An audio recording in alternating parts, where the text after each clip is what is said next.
Hello everyone, and a very warm welcome to you all present here today. My name is Haziq, and today I'm with Miss Carol Anthony, and she will be discussing the Employment Act 1955, SOCSO Act 1969, and EPF 1991. If you have any question regarding today's topic, do leave them in the comment section down below, and Miss Carol will answer them right after she finishes presenting. Without further ado, I'll pass the mic to Miss Carol. Miss Carol, it's yours. Okay, good afternoon, everyone, or good evening. How is everyone today? Welcome to our session, webinar session for today. It will be a 1-hour session, as mentioned by my colleague Haziq. It is on Employment Act 1955, SOCSO Act 1969, and EPF Act 1991. So all these acts are very extensive acts and important acts for human resource personnel and every employee to know as well. It's not only for HR, but it's for all employees to know. So learning about all these acts will take actually days, sometimes weeks. Okay.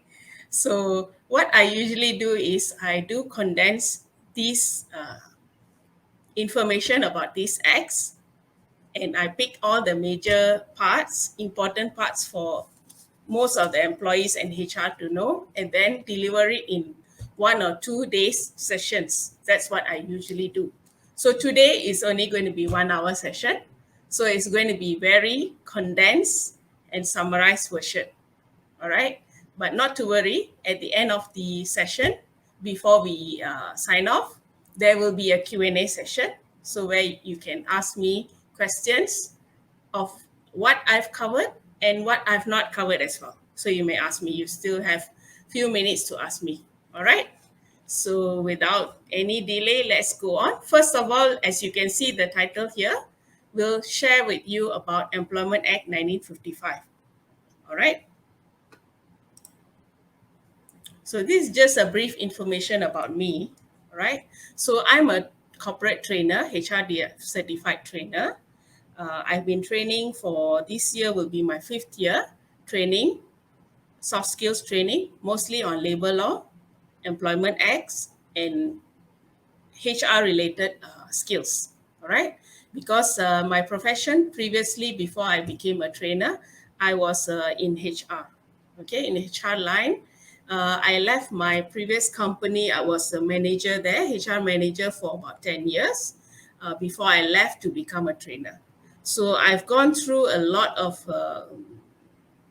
experiences as a HR, and that's where my programs come in, where I spend time with my participants, not only sharing about acts like today I'm going to share, not only sharing what acts are available, what the labor law is about, but also my experiences, okay, in dealing with different kind of scenarios, different kind of employees, issues, problems, and how to come up with solutions. All these you can't really find in books, okay?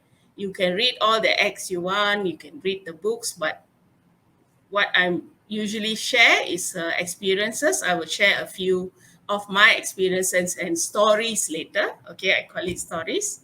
So at least you can get some information. And if you come across the same kind of scenario at your workplace, okay, current workplace or future workplace, then you are equipped with some information and some sort of solution how to overcome the issues or problems. All right.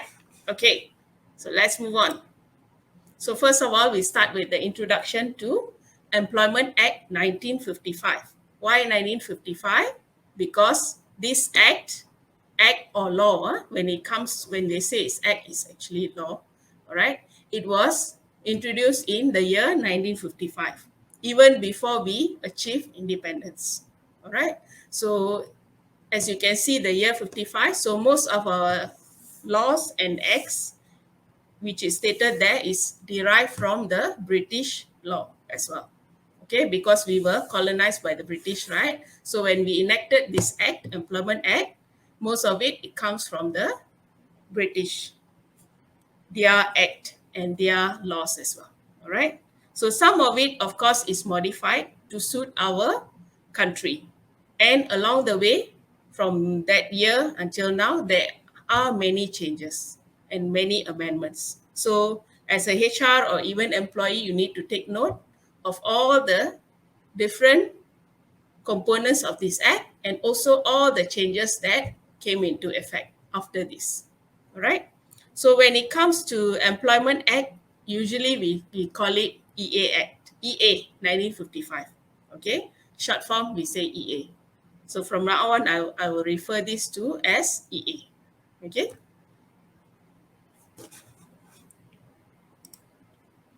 So before we start with any act, so I would like to highlight what is the principles and purpose of the act for various stakeholders. All right. So here I've put into 3 categories. All right. So what is the principle and purpose of EA? All right, 1955. First, for employee. EA 1955 protects the employees because there are a lot of guidelines, rules, and regulations there to actually protect the employee. So it keeps workplace fair and safe. All right, and it provides guidelines. Okay, so whenever you're not sure, let's say you're an employee, you're not sure whether your employer or your boss is not doing the right thing or not being fair to you.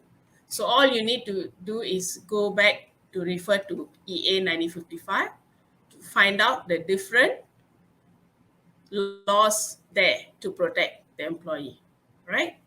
So for HR function, for those who are HR, who are managing any section or department, HR department, you need this act to enforce discipline.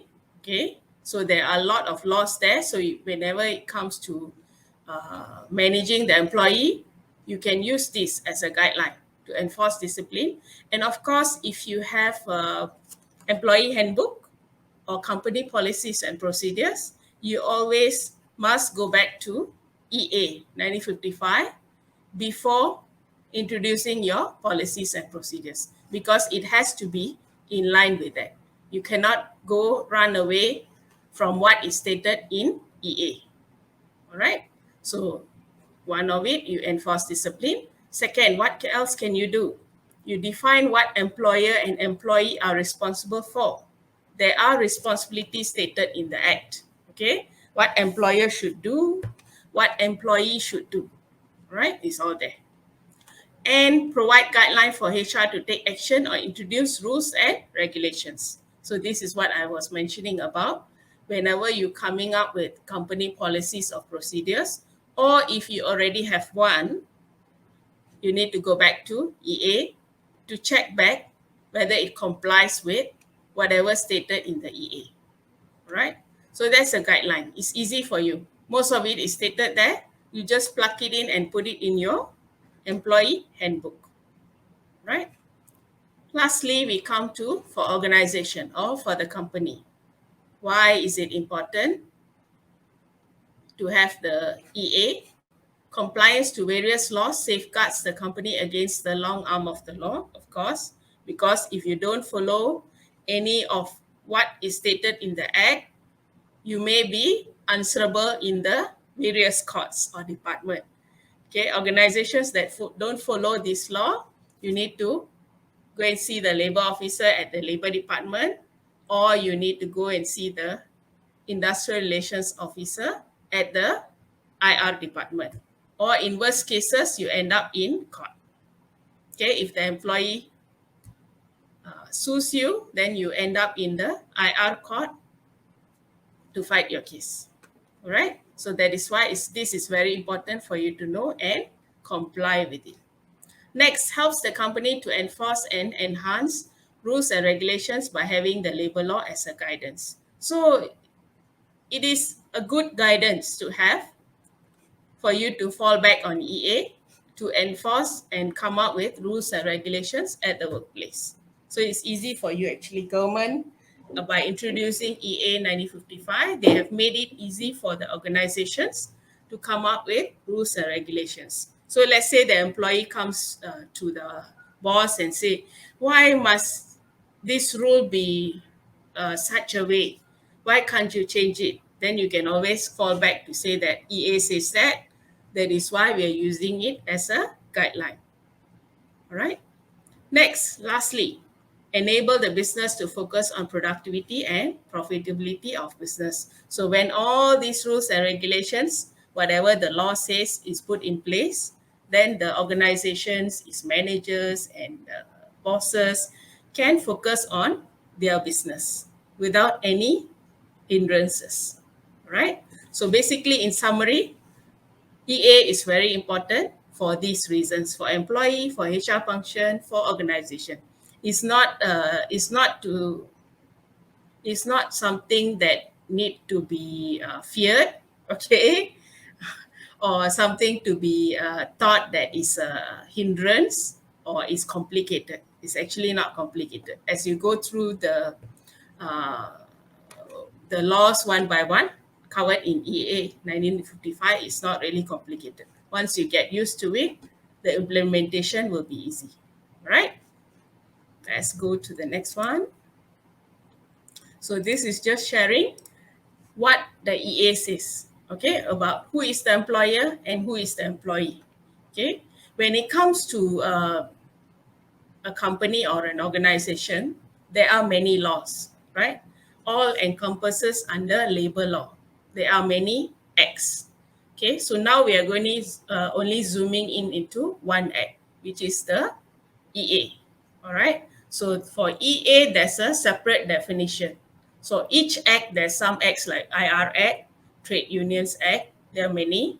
Each act will have their own definition: who is the employer and who is the employee.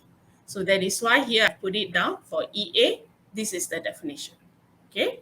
So employer is an organization, government agency, institution, agency, company, professional services firm, non-profit association, small and medium enterprise, store or individual who employs a person who is called an employee. So basically, whoever runs a business and they engage someone to work for them and then pay them a salary or a fee or monies, they are called the employer, right? So there are some duties and obligation of being an employer. You provide work, okay, of course, pay the employee, observe health and safety regulations. This is very important. Okay, there's new laws come in under OSHA, Occupational Safety and Health Act. Okay, health and safety regulations are very important to be observed at the workplace, right?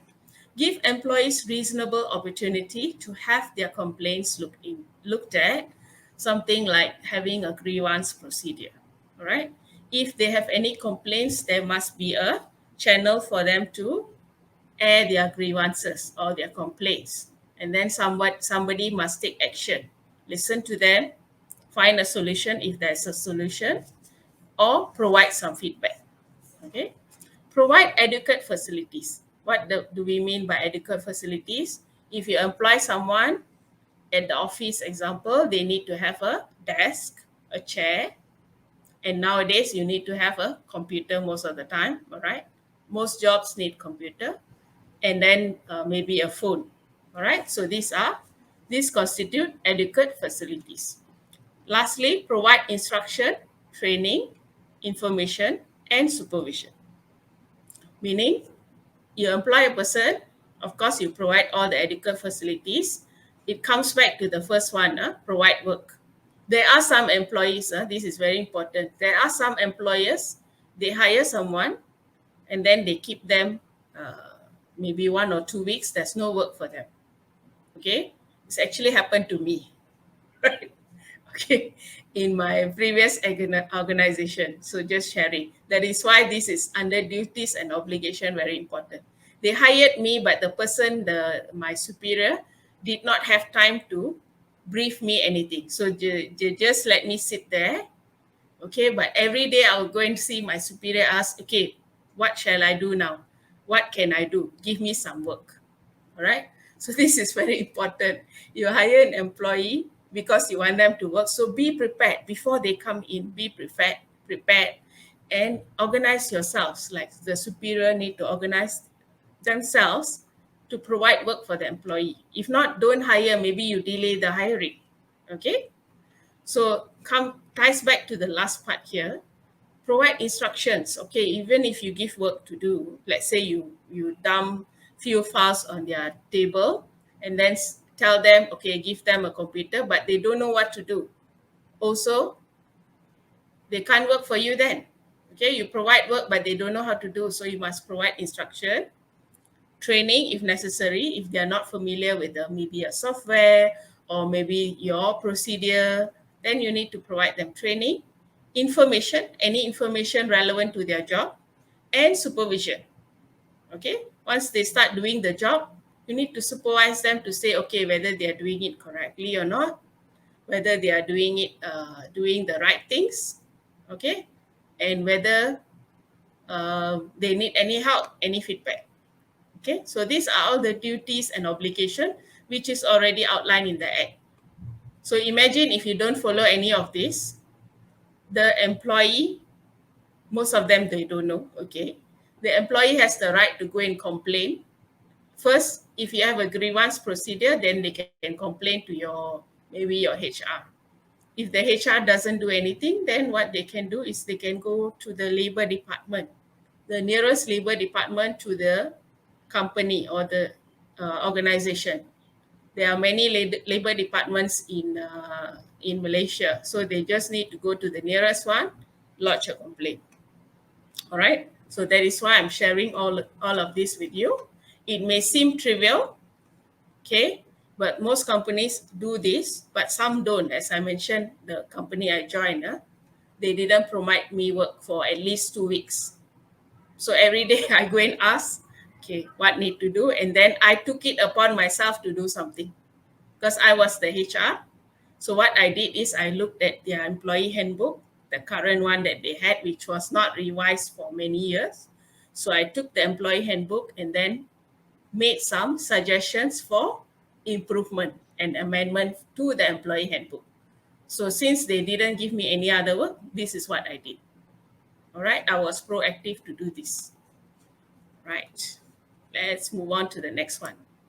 So if employer has a duty, employee also have duties, right? So let's look at definition of employee first.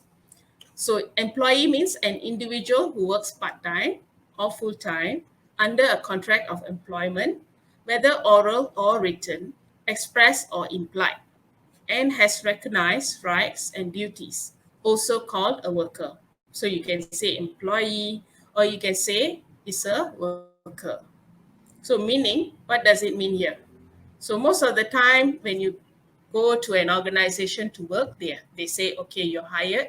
They will give you a letter, appointment letter or offer letter to say that you're hired in this position with such a salary and when you can commence work, right?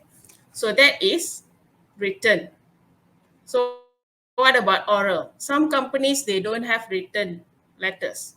They just say, okay, tomorrow you start work at 9, you end at 5, and then you report to this person, your salary is so much. It is also considered employee, even if they don't issue a letter. All right, this is very important to know. Some small time like car workshops or even sundry shops, small grocery shops, they do that. They just hire someone, okay, and then tell them orally. So they are still considered employee. And what is express or implied? You see the words here. Express or implied meaning, okay, let's say the person comes in and then they do the work for the day, 9 to 5, and then they went back at 5. So implied meaning they have done the job, okay? They have done the job, they are considered employee, right? So it covers everything in the EA. So now we go into duties. An obligation for employee, be loyal.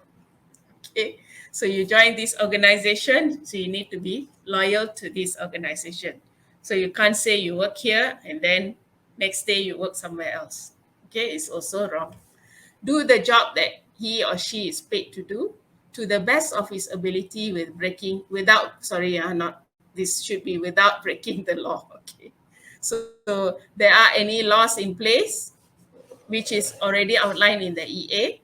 So you need to follow that without breaking the law and do the job.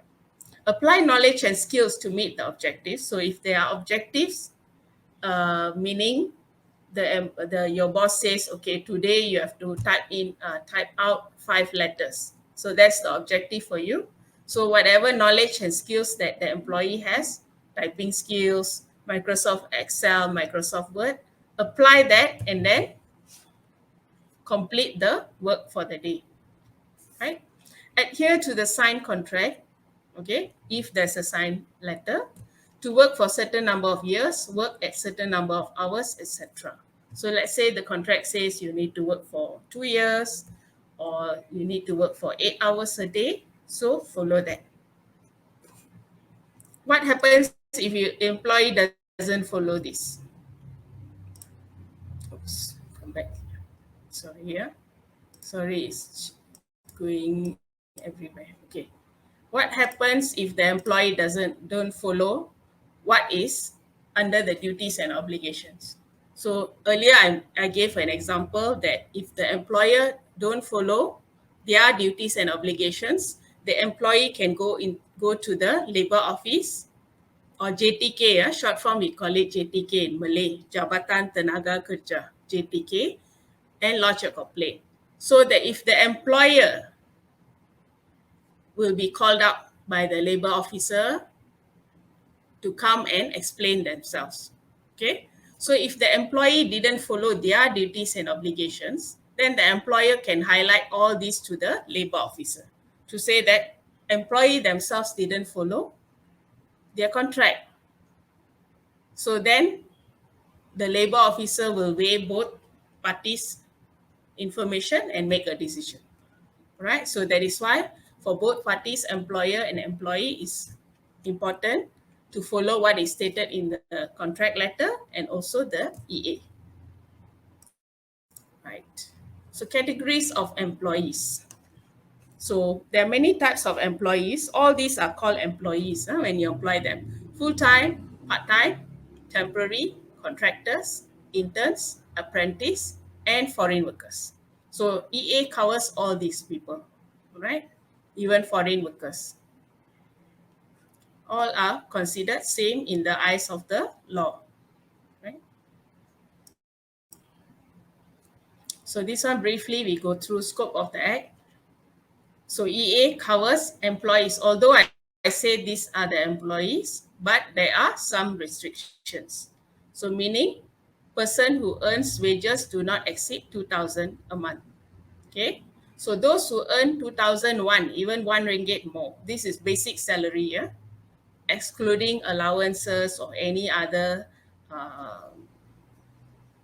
amount that the employee get, this is considered basic salary, not gross. Basic salary, even 2001, then all this, whatever we are going to learn under EA, doesn't cover. Okay, it's not applicable to the employee. So that is why in some companies, when the employee is earning 2,000 and below, we give a certain title. So that is easier to differentiate when it comes to taking any actions or issuing letters. It's easy. So you can call them clerk or assistant or even officer. Okay. So if let's say executive, then maybe 2001 and above, then you call the person executive, manager, and other names, right? So for differentiation, you can do that. So that is A. How about B? Come to B. Any person whose wages exceed 2,000 also can fall under this act, provided they are engaged in manual labor or engaged in the operation of any mechanically propelled vehicle. All right, let's say if they are driver to your boss. Maybe you pay them 3,000 ringgit. Okay, but they still come under this act because they are doing manual labor. They are operating mechanically propelled vehicle, car. Okay, manual labor is those who are, let's say, they are loading and unloading things from a truck. Let's say a lorry or truck comes to your warehouse, and then you need to unload, load. That's their job. Even if you pay them 2,001 and above, they are still come under this EA because they are engaged in manual labor, right? So supervise or oversee other employees engaged in manual labor. So even if they supervise, so now example again, those who are unloading and loading into the truck, okay, somebody need to supervise them, right? To say that, okay, now you load 10 boxes into the truck, and then you need to carry it this way. It is fragile, so please don't throw it. All these, they need to train them and then supervise, make sure that they don't damage the items in the boxes. So they are supervising. They are also covered under this act, even though you may pay him 5,000. All right. Is engaged in any capacity in any vessel registered in Malaysia, if in working at a ship, also covered under this act, or engaged as a domestic servant. Domestic servant is only for Malaysians. All right.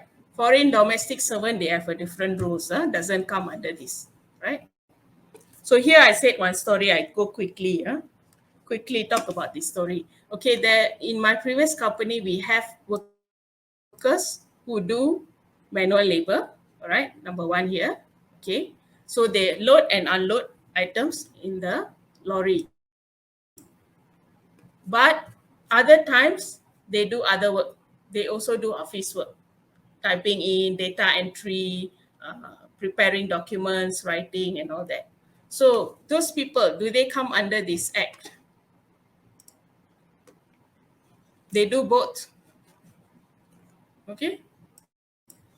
So what we did last time was when we engaged them, we put in the letter what is their job scope, job description. Okay. When we have an offer letter, you need to have a job description for them attached to it. So the job description will highlight whether they are doing manual labor or not. All right. So in this person, it happened to be they are doing manual labor, although sometimes they are required to do office work, typing, writing documents and all that. So the percentage, what we do is we see the percentage. The manual labor percentage is maybe 70%, and then 30% they do office work. So we consider these people still under manual labor based on the percentage of work that they do for each of the different job that they are doing. So same thing, I'm just sharing with you, same thing, you can do the same. Let's say they are manual labor, they are only doing 30%, but 70% of their job entails sitting and typing in, doing data entry in the computer. Then you need to categorize them as maybe different job title, and then provide a job description clearly to show what their main duties are. Then they won't fall under this act. Okay, this is a very tricky one, so you need to be very careful with providing job description, right? Okay, let's move on. So EA, before we move on to the next section, so EA covers most of this. These are the important things found in EA. Contracts of service, okay? What should entail in the offer letter that we provide? Payment of wages, minimum wage, we have minimum wage, how much we need to pay, and then when we need to pay is also outlined there.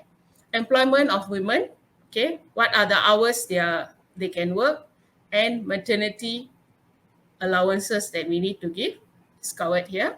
When it comes to employment of women, just to highlight here, recently this act was changed. Earlier we mentioned employee 2,000 below only covered, right? And those who are manual labor only covered under EA. But when it comes to employment of women under maternity allowance, all categories employees are covered. Even though they may earn 15,000 ringgit per month, they are covered under this act for the purpose of maternity allowance only when it comes to maternity leave. Others not covered, but only maternity. Okay, important to take note of that. Next, rest days. hours of work, holidays and leaves, termination, layoff, and retirement benefits. So all these are very important components that some of it need to be in your appointment letter and also your company policies and procedures. All right. So I hope everything is in there. Okay. So with this, we conclude EA. All right. So that's very brief.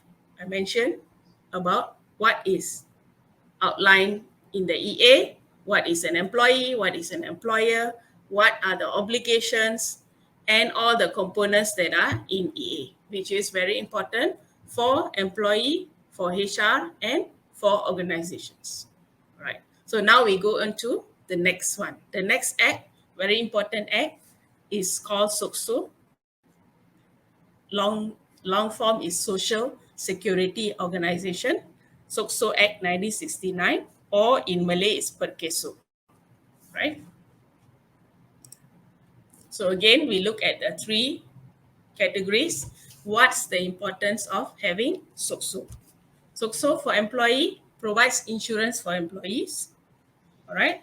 Receive payment in cases of certain emergencies. So when you are disabled or even you're long-term sick, then there are some payments that employee can get out of it, all right?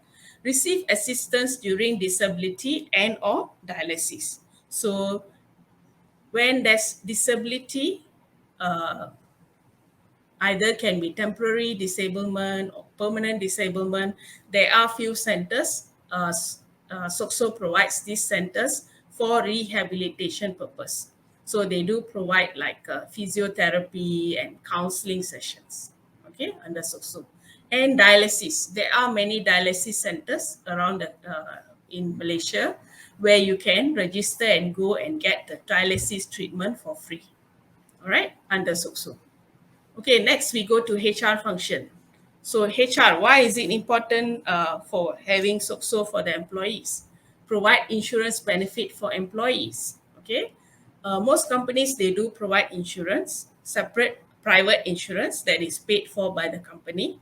But apart from that, this SOCSO is also insurance. So if you don't provide other insurance, there is SOCSO, okay? But SOCSO, of course, there are only certain categories they cover. We'll come to that later, right?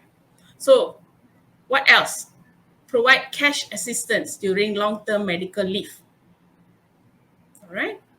So this one, I will explain later. Provide guideline to manage staffs with long-term illness and or disability. So what happens if the staff is on long-term leave? What can you do? How to keep them? They cannot work anymore. So SOCSO has guidelines what to do with them. One of it is called medical board out, right? Next, for organization, why is it important to have SOCSO? Of course, the same one, just like EA.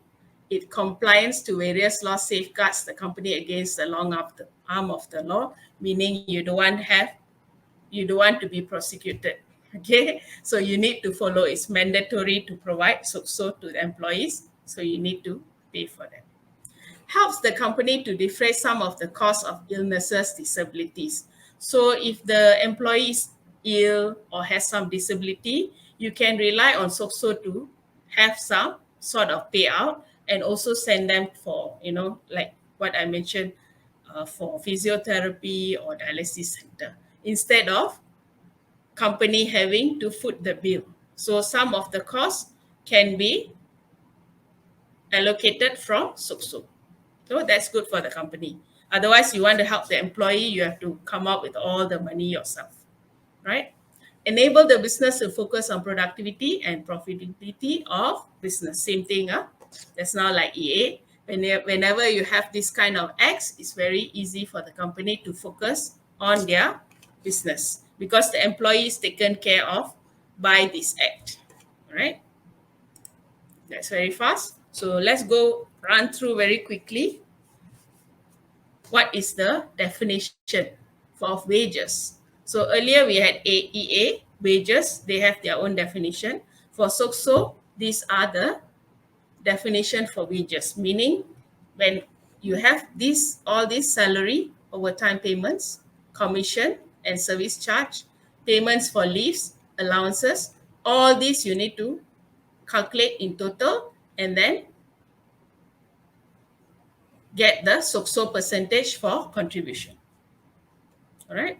So not included will be mileage claims, gratuity payments, payments for dismissal, let's say your termination benefits or retrenchment benefits, bonus. All these are not included under SOCSO, meaning if you have this payout, don't include it into SOCSO calculation.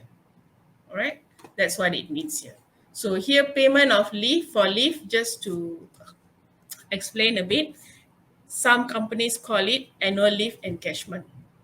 All right, meaning if by the end of the year you have some unutilized leaves, let's say you have 2 days of leave, you're not going to take the leave, so the company can opt to pay you for the leave, right? Or usually happens when people resign. They resign, they will have balance of leave. The company says, okay, I will pay you for the leaves.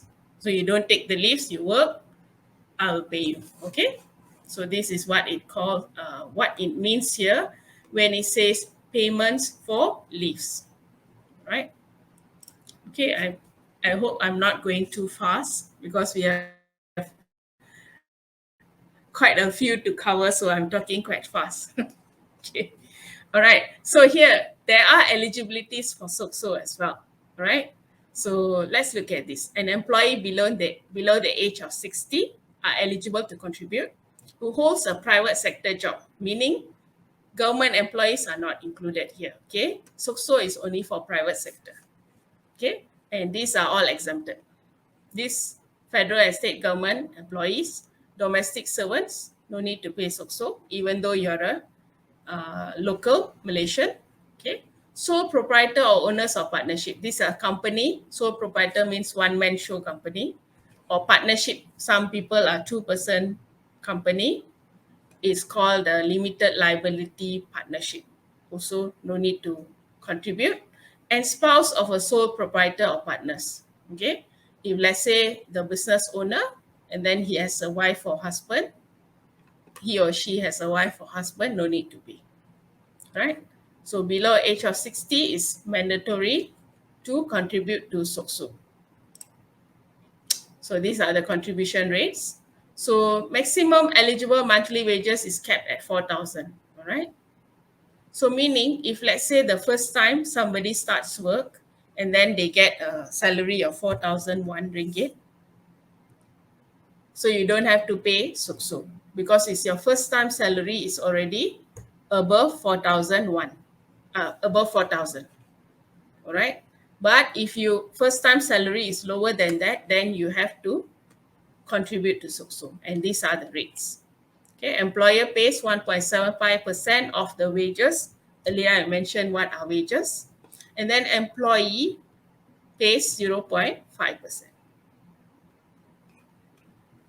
Malaysian or permanent resident. Okay.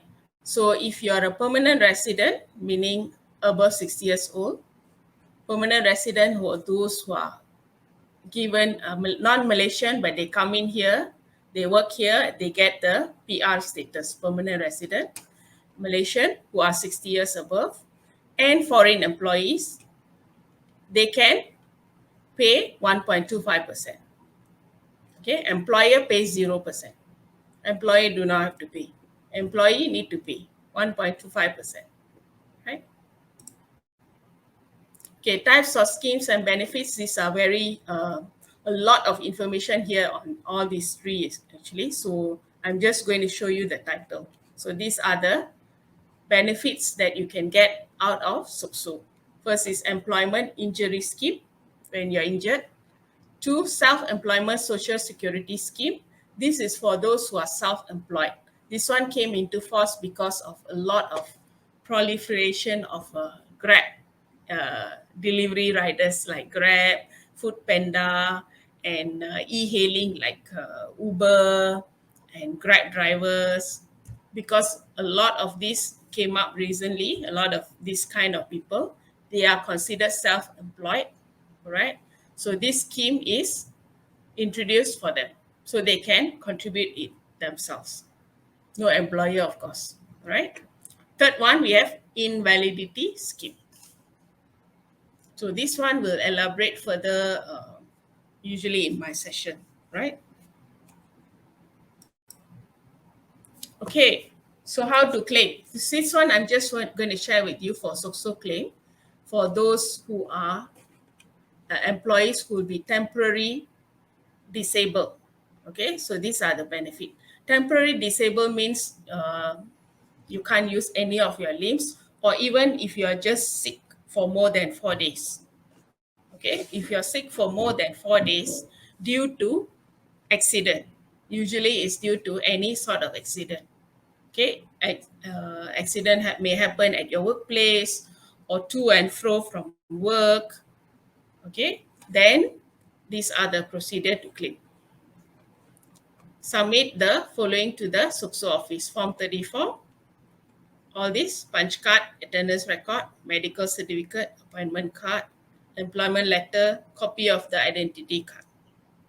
And then police report and sketch map of the route taken at the time of accident. All right. My story I will share with you next time. we are running out of time. This one is an interesting story. I can share with you next time. All right. So that's all about the SOCSO very briefly. What are the benefits of SOCSO? Why organizations need that? The benefits for employee, HR, and also organizations, and how to claim for it if there's an accident with minimum of 4 days of medical leave, right? Now we go on to EPF very fast. So EPF, as you all know, is a retirement scheme. It's a mandatory retirement scheme introduced in 1991. Employees Provident Fund, or in Malay, KWSP. Again, we look at three things here. For employee, it provides long-term financial security because after you retire, there are funds there that you can withdraw and use at age 50 years old and age 55, right? Second, saves and invests their monies tax-free for retirement. So this is tax-free money. Yeah? So once you put into EPF, you don't calculate tax for that. And then EPF will save for you and also invest and give you some percentage of returns every year, right? This year they are going to announce soon. I think it should be either this month or next month. They will announce how much is the percentage. Next, enables employees to withdraw certain amount for certain matters, like if you're sick, or you want to buy a house, you want to renovate a house, you want to further your studies, education, you can withdraw from EPF. So that's the good part for employee. How about HR? So enables HR to provide retirement benefit. So you also can provide benefit to the employee. Actually, HR can suggest extra percentage to contribute to the EPF. So let's say EPF now employer gives 12%. As an additional benefit, you can suggest, okay, once they reach 50 years old, or maybe they work for you for 10 years, then you increase their percentage to maybe 13%. Company pays extra for them. So this is one of the benefit HR can provide. So enable HR to provide extra benefits where applicable as an employee retention program. All right. For organization, again, same thing. I won't go through again. Compliance to law. It is mandatory EPF contribution, so you have to give. All right. So enables the organization to provide a sense of security to the employee. So employee is secure. Okay, my money is being saved. After I retire, I don't have to worry so much, right? So last one, same. I'm not going to read this again. Same thing. Company can focus and employees happy, they are secure, so they can focus on the business as well, right? So who should contribute? Employee. That's now we saw the definition, employee, right? So EPF has their own definition. Okay, is defined as a person who is employed under contract of service or apprenticeship. The contract of service or apprenticeship can be written, oral, express, or implied. Earlier I explained, right? What are these? All these. Same thing here. Okay. Minimum age. This one you need to refer to another act. Okay. So even 15 years old, you can start working. So once you start working, you can start to contribute. Okay. Refer to this act first. Maximum age 75. Above 75, they don't allow you to contribute anymore. Right? So what is wages under EPF Act? So these are the ages. You can see it yourself. Right? Wages as defined under EPF Act is different from wages as defined by SOCSO and EA. Okay? So you need to differentiate all these. Once you see wages doesn't mean what the EA Act says, what the EA says. Different act have different terminologies, right? So following are excluded from EPF. So when you calculate employees EPF, make sure all these are excluded. The ones stated here, bonus, commission, allowance, and salary is included, right? So these are the percentage. I put it briefly. Below 60 years old, above 60 years old, again, like SOCSO, EPF, also you reduce the percentage of contribution. Okay. So these are the things you can have a look. Salary range more than 5,000.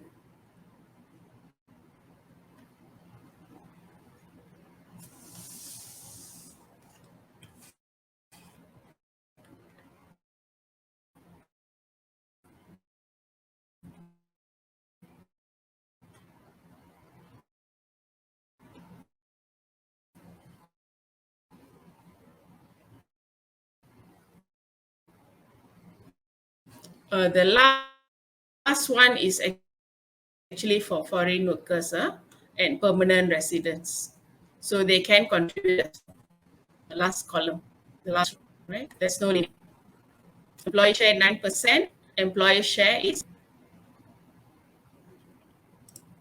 okay, so this one is a new one, applicable during the pandemic, contribute 9%. This is until June of this year, okay? Later, you have to wait for HR Ministry to announce whether they continue or they're going to revise. So you need to watch out for this. So for now, it's 9%, mandatory, but employee can opt to contribute 11%. There's a form to be filled out, right? So employers are not allowed to calculate the employers and employee share based on exact percentage. Cannot. Although percentage say here 9%, 11%, but you can't use this to calculate. You have to use the EPF table, except if the salary is 20,000 and above. Then you use the percentage. Okay, so we've come to the conclusion of our webinar. I've shared with you EA Act, SOCSO Act, and EPF Act, all very briefly, but I've plugged in the important points for you, especially for those who have not really gone into this act. This will be additional good information for you. All right. So conclusion, just look at this. Direction, how will you use your new knowledge? What resources or support do you need? Think about it. All right. What are you leaving behind? Leaving behind some things that you've done wrongly. Okay. And what new knowledge will you take with you now? Right. So think about all this. Then we can go on to our Q&A session while you're thinking. And then you can also ask questions. Okay, there's a question coming in. Sales team under 2K should entitle OT or not? Yes. Those under EA, overtime law is under EA 1955. So those under 2,000 and below, you must pay overtime. No matter what they do, sales also is an employee, right? Next, what action can be taken for the employer who not approving us to use the medical benefits that I should be getting from the company. What kind of medical benefits? Can you explain further, Zinta? Medical benefits. For under EA, only medical leave is provided by law. Company has to give medical leave. There are certain leaves they need to provide, certain number of days. But medical benefits, if you're talking about going to the clinic and the company should pay for that, that is under the company. Nothing in the law says that the company should give those benefits. All right, if you're talking about that benefits, company don't have to give. All right, is the next question. Is the contribution of SOCSO percentage around 0.05%? So earlier I mentioned the percentage, right? SOCSO. Let's go back to the slide. SOCSO percentage are here, 0.5% from employee.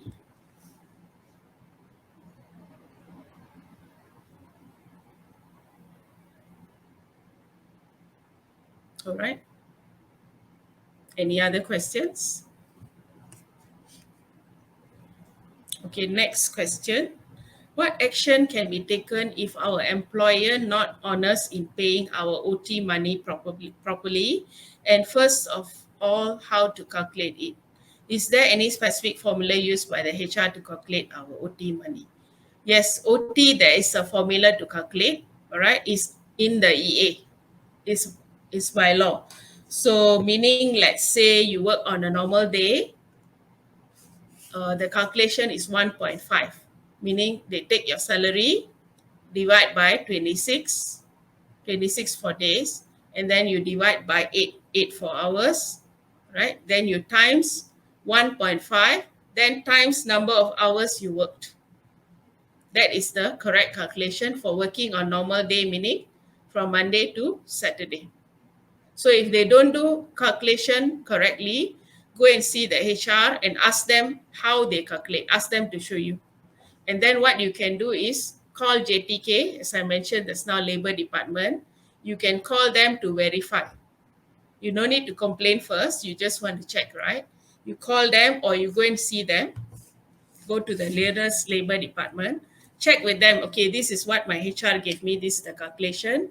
Can you verify for me whether it's correct? Okay. Okay, next question. What is the difference between SOCSO and EPF and what are their purposes?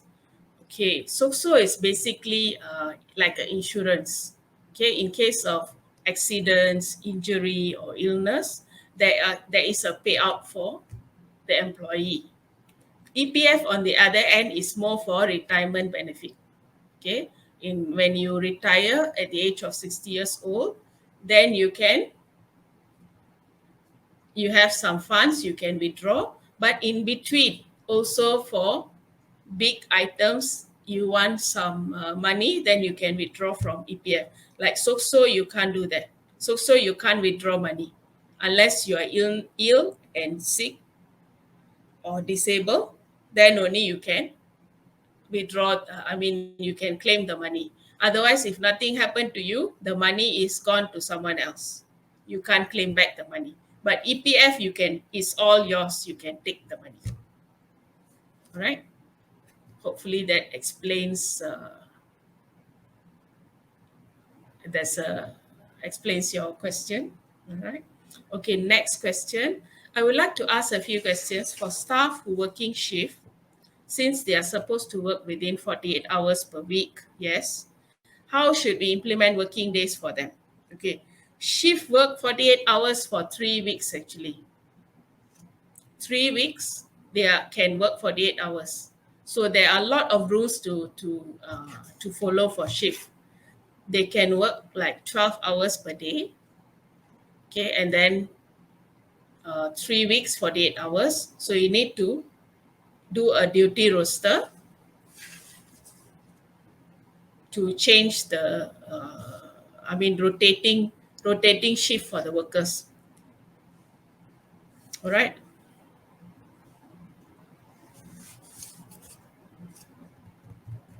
Okay, there's another question. Please advise when we are facing labor office confrontation whereby the officer will just entertain any complaint, even though it is obviously the fault of the staff. Frequent absence to work, late for work, missing action. Okay, so it's very important for HR or the company to have all the documentation.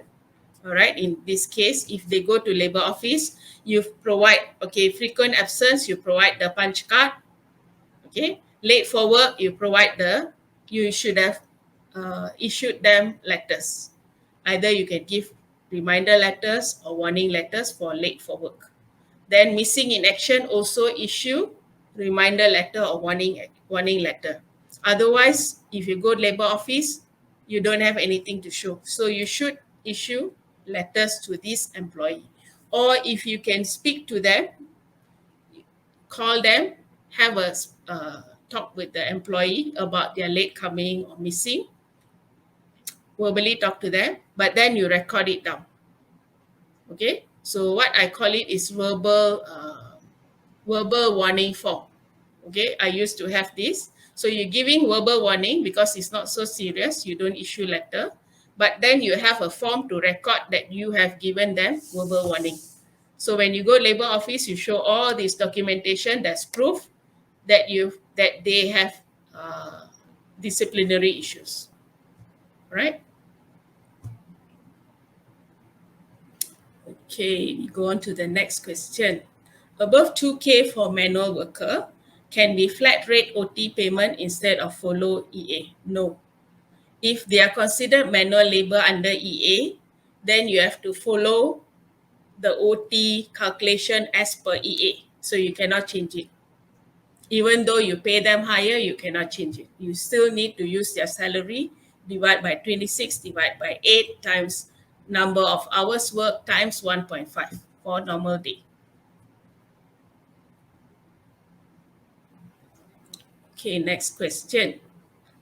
When it comes to end of contract dispute, staff usually go to labor office, then later to IR office.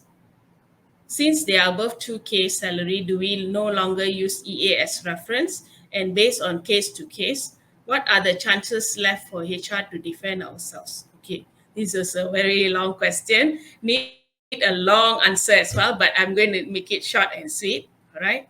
So those who are above 2K, if they are terminated, end of contract is one of termination, right? So they can go into IR office. Okay, labor office they can't go because labor office entertain those salary 2K and below. So they can go to IR office. IR office entertains those with salary 5,000 and below. Okay, so you can go there to seek your redress. So how HR going to defend? Again, just now I mentioned all the documentation need to be there. End of contract. How did the contract end? What sort of letter was given to them? All these need to be properly filed. Then you can show it to them. But there are a lot more need to do for this case. Okay, so I can't really give all the information now because we have a very short time. Okay, we are taking one last question. Is night shift allowance, attendance allowance, transport allowance, food allowance our rights, or is voluntarily given by the employer? These are all provided as a benefit by the employer. All right. So what you can employee can demand is only the wages, which is the minimum wage now, right? So only that. Other allowances is up to the company. Whether they want to give or not is their right.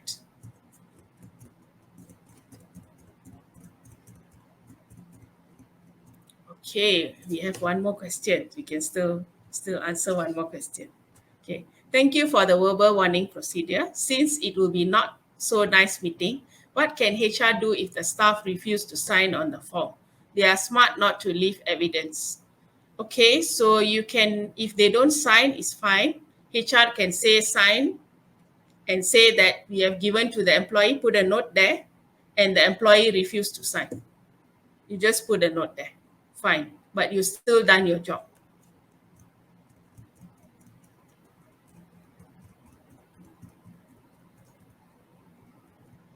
Okay, one more question. Is it true if we resign our job without any notice, the employer have rights to potong gaji as a ganti rugi? If yes, how many percentage can they potong gaji? Okay, yes.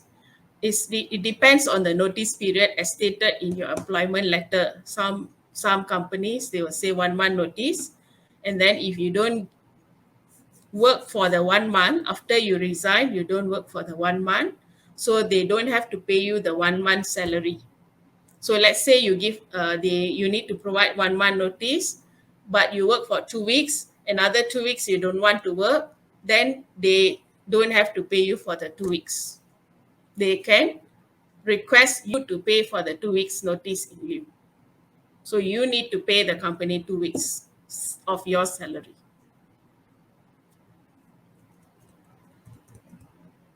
Okay, I think that's all the questions we have for today. Thank you so much for attending this session. So hope you got a lot of good information and hope to see you next time. Yeah. Thank you so much for such an insightful presentation on our topic here today, Ms. Carol. Thank you so much, ladies and gentlemen, for joining our live session here today. But it is not the end.